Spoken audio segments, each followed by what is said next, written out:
یہ جو گورنمنٹ نے نیا نصاب دیا ہے پڑھانا پسند کریں گے؟ اب مجھے تو معلوم نہیں تھا ان کا سیاق و سباق کیا تھا، پس منظر بے ساختہ میری زبان سے لکھے. میں نے کہا نہیں پڑھاؤں گا. کہنے لگا کیوں نہیں پڑھاتے؟ میں نے کس لیے نہیں پڑھاتا؟ بتاؤ تم اپنے گھر میں شام کو گوشت پکاؤ، دال پکاؤ، سبزی پکاؤ، کبھی کسی سے پوچھا یا کوئی آپ سے پوچھتا ہے یہ کیوں پکاتے ہو؟ کہنے لگا نہیں. میں نے کہا جب تم گھر میں سبزی پکانے کے لیے کسی سے نہیں پوچھتے، ہم دین پڑھانے کے لیے تم سے کیسے پوچھے کہ ہم نے کیا پڑھانا ہے؟ میں نے کہا جانتے ہم نے کیا پڑھانا ہے. حسن اتفاق یہ تھا اس سے چند دن پہلے اخبار جنگ کے اندر ان لوگوں نے جو نیا سلیبس ترتیب دیا تھا وہ میری نظر سے گزرا ہوا تھا. کہنے لگا آپ نے وہ نصاب دیکھا ہے، وہ سلیبس دیکھا؟ میں نے کہا میں نے دیکھا ہے. میں نے کہا مجھے تو معلوم نہیں ہے وہ پڑھا ہوا بھی ہے یا نہیں. میں نے کہا اس کو یہ بھی پتہ نہیں ہے کہ اس نے عیسیٰ ہوجی اور مرکات منطق کی کتابیں کس عنوان کے تحت لکھی ہے، پہلے سال کی کتابیں کون سی ہیں، چوتھے سال کی کون سی کتابیں ہیں، جس کو یہ بھی پتہ نہیں ہے. میں نے کہا وہ بھی کتاب آپ کو نصاب بنا کے دیں گے؟ تو اس نے کہا جناب بات یہ ہے کہ فرقہ واریت بڑی پھیل رہی ہے، بڑا نقصان ہوتا ہے. میں نے کہا تمہیں پتہ ہی نہیں فرقہ واریت کے خلاف جتنی میں گفتگو کرتا ہوں الحمدللہ کوئی بھی نہیں کرتا.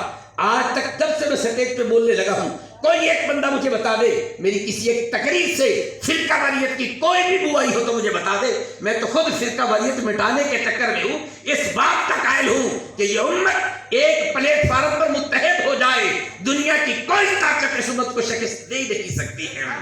میرا تو یہ یقین کامل ہے. میری پوری گفتگو کا محور میں طلباء کو کہا کرتا ہوں منبر پہ ایسی زبان پہ لفظ نہ لانا جس سے لوگوں کے اندر تفریق پیدا ہو جائے. ایسی تقریر کرو دل ٹوٹنے کے بجائے یہ دل آپس میں جڑ جائیں، تو پھر دیکھ لینا محمد عربی کا دین چلتا ہے یا نہیں چلتا. اس نے کہا جی، میں نے کہا جی چلو ٹھیک ہے میں آپ کی ایک بات مانتا ہوں، ہم یہ سلیبس پڑھانے کے لیے تیار ہیں، لیکن ایک میری بھی شرط ہے. کہنے لگے کیا؟ میں نے کہا یہ بتاؤ یہ جو تم نے سلیبس ترتیب دیا ملک اور قوم کے مفاد کے لیے ٹھیک ہے، فائدے مند ہے؟ کہنے لگے جی ملک کے لیے بھی قوم کے لیے بھی فائدے مند ہے. میں نے کہا میری چھوٹی سی درخواست ہے. کہنے لگے کیا؟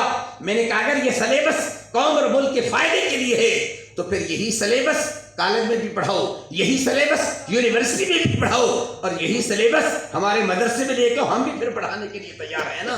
اب اس نے کہا جی یہ تو نہیں ہو سکتا. میں نے کہا جائے گورنمنٹ سے پوچھ لیجئے اگر وہ اپنے کالج اور یونیورسٹی میں یہ سلیبس نہیں پڑھانا چاہتے، سارے مامے کوئی نہیں لگتے کہ اسی وہ نہ گل من لیے، وہ جائے اپنا کام کرے، ہمیں اپنا کام کرنے دے. ہم اس چٹائی پہ بیٹھ کے تمہارے لارڈ میکالے کا سلیبس کو گندی نالی میں پھینک کے شیخ سعدی کی کریمہ پڑھانے میں فخر محسوس کیا کریں گے انشاءاللہ. قسم سے کہتا ہوں میرے ملت کے عیوب و جوانوں، علماء سے کہتا ہوں احساس کمتری کا شکار نہ ہو. تمہیں تو اللہ نے قرآن کی دولت دی. قسم سے کہتا ہوں یہ بچے بیٹھے ہیں نا، فرشتے بھی رشک کرتے ہوئے مولا دیکھ ننھے منھے بچے جس کی زبان سے بھی کوئی گناہ بھی نہیں نکلا ہوگا، گناہ کا تعلق بلوغت کے بعد ہے. یہ ننھا منھا بچہ ابھی تو بالغ بھی نہیں ہوا، اس کی زبان پہ تو کوئی گناہ کا لفظ ہی نہیں آیا. اللہ کا قرآن سارا زبانی یاد کر لیا ہے نا. ناز کرو تم اپنی قسمت پہ. اس نے کہا جی یہ تو نہیں ہو سکتا. میں نے کہا وہ نہیں ہو سکتا تو پھر یہ بھی نہیں ہو سکتا. آج بھی گورنمنٹ پھر یہی کہتی ہے ہم یکساں نصاب تعلیم دینا چاہتے ہیں. مجھے ابھی تک جو یہ لوگ کہتے ہیں یکساں نصاب تعلیم دینا چاہتے ہیں، یکساں کا قسم سے کہتا ہوں مجھے ترجمہ بھی سمجھا دیں تو پھر بھی استاد بانے کے لیے تیار ہوں. یہ یکساں کون سا نظام تعلیم ہے؟ پہلے اپنے نظام تعلیم کو ٹھیک کرو. تمہارے سکول تم سے ٹھیک نہیں ہوتے، تمہارے کالج تم سے ٹھیک نہیں ہوتے، اپنا نظام تعلیم ٹھیک نہیں ہوتا. مدارس کی طرف توجہ کرتے ہو، مدارس کی چٹائی پہ بیٹھنے والے یہ رسول اللہ کے نوکر اپنا نظام چلانا بھی جانتے ہیں اور اپنا نظام تعلیم پڑھانا بھی جانتے ہیں. قسم سے کہتا ہوں ڈرنے کی کوئی ضرورت نہیں ہے، خوفزدہ ہونے کی ضرورت نہیں ہے، کسی سے مرعوب ہونے کی ضرورت نہیں ہے. بحمدہ تعالیٰ ہمارے اس نصاب کا، ہمارے اس سلیبس کا کنیکشن کہاں ملتا ہے؟ لاڈ میکالے سے نہیں ملتا، رسول اللہ کے دین سے ملتا ہے. اٹھائیں ذرا کبھی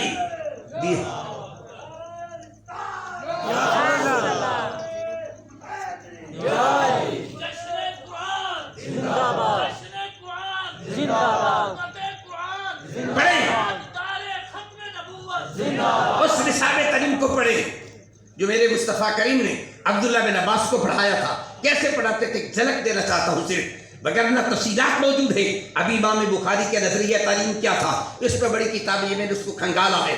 آئیے میں آپ کو دعوت فکر دینا چاہتا ہوں. عبداللہ بن عباس کو حضور نے کون سا علم پڑھایا، کون سا علم دیا، کون سے علم کے بارے میں دعا کی ہے؟ ذرا غور کریں. دو طرح کی روایتیں ہیں، اس میں عقیدہ بھی آئے گا اور عقیدت بھی آئے گی. یاد رکھ لیجئے اہل سنت کا ترہ امتیاز ہے، ہم عقیدہ بھی ٹھیک رکھتے ہیں، عقیدت بھی ٹھیک رکھتے ہیں. کہیں عقیدہ ہوتا ہے عقیدت نہیں، عقیدت تو عقیدہ رہو. بات تب بنتی ہے عقیدہ بھی ٹھیک ہو، عقیدت بھی ٹھیک ہونی چاہیے۔ 6 یا 7 سال کے بچے تھے عبداللہ بن عباس رضی اللہ تعالیٰ عنہ، آقا کریم علیہ السلام قضاء حاجت کے لیے تشریف لے کے گئے، عبداللہ بن عباس نے لوٹا پانی کا بھرا، گئے پیچھے، میرے معبود دیکھ کے مسکرائے، فرمایا ننھا منھا بچہ ہے نا، آئے ہائے، لوٹا پانی کا بھر کے آ گیا، فرمایا کسی نے کہا حضور؟ کہا کسی نے نہیں ہے۔ میں نے سوچا جب بندہ قضاء حاجت کے لیے جاتا ہے تو پانی کی ضرورت ہوتی ہے، اس لیے میں پانی بھر کے لے کے آیا۔ میرے حضور بڑے مسکرائے، بڑے خوش ہوئے، بھئی ننھا منھا بچہ ہے نا۔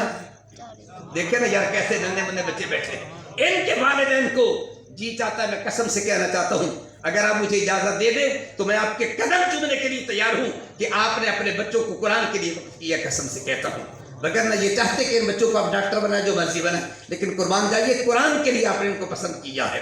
میرے حضور علیہ السلام نے جب وضو فرما دیا، اب اس بچے کے لیے دعا مانگی ہے، اس بچے کے لیے۔ کیا حضور نے کہا اس کو ڈاکٹر بنا دیا جائے، کیا اسے انجینئر بنا دیا جائے، کیا اسے طبیب بنا دیا جائے، کیا بنایا جائے؟ میرے اور آپ کے پیارے آقا نے دعا مانگی، اللہم علمہ الکتاب، اے اللہ اس بچے کو قرآن کا مفسر بنا دینا، قرآن کی تفسیر کا علم عطا کر دے۔ اسی لیے میں نے اپنے شروع سے درخواست کی ہے ان بچوں کے والدین سے 10 بستر کروں گا، صرف حفظ قرآن تک نہیں، ان کو قرآن کا عالم بھی بنا کے دیکھنا، پھر پتہ چلنا یہ عبداللہ بن عباس کے نقش قدم پہ چلتا ہے۔